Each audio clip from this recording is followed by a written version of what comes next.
Racines nues ou conteneurs, ils se plantent tous de la même manière parce qu'en fait déjà pour nous ils ont tous les mêmes racines.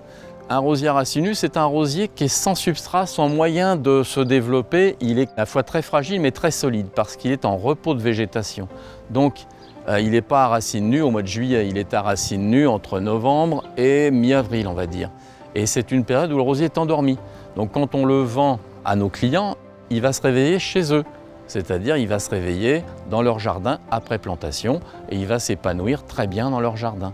Donc les rosiers à racines nues en plus ont une très bonne adaptation puisque la racine quand elle va être plantée va être en contact direct avec son nouveau substrat. Ce que l'on peut faire après sur le rosier, c'est un pralinage. C'est-à-dire qu'on va enrober les racines d'un mélange de terre, de matière organique enrichie. C'est gourmand un rosier, donc le rosier a besoin quand même d'un bon trou de 40 cm en tous sens, avec une terre de rebouchage bien amendée, avec du fumier de cheval bien décomposé ou du compost.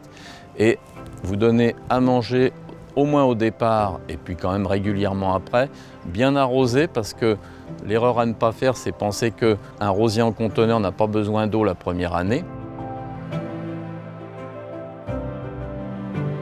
L'exposition nécessaire pour un rosier, c'est un minimum d'une demi-journée d'ensoleillement par jour. Il y a quelques rosiers qui supportent un peu plus l'ombre que d'autres, mais le rosier aime le soleil. Le nettoyage, vous enlevez les feuilles desséchées.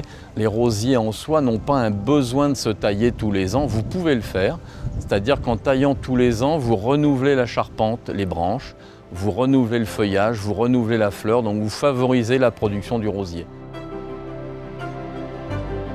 Les rosiers se comportent très bien en pot. Vous avez des variétés de petites dimensions bien ramifiées ou des variétés à grosses fleurs.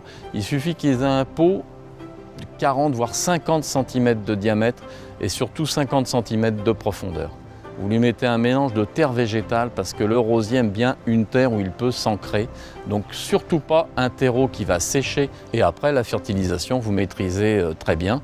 Et de l'eau, évidemment, comme toute plante, il est dépendant de vous en pot, le rosier. Donc c'est vous qui faites, j'allais dire, la pluie et le beau temps.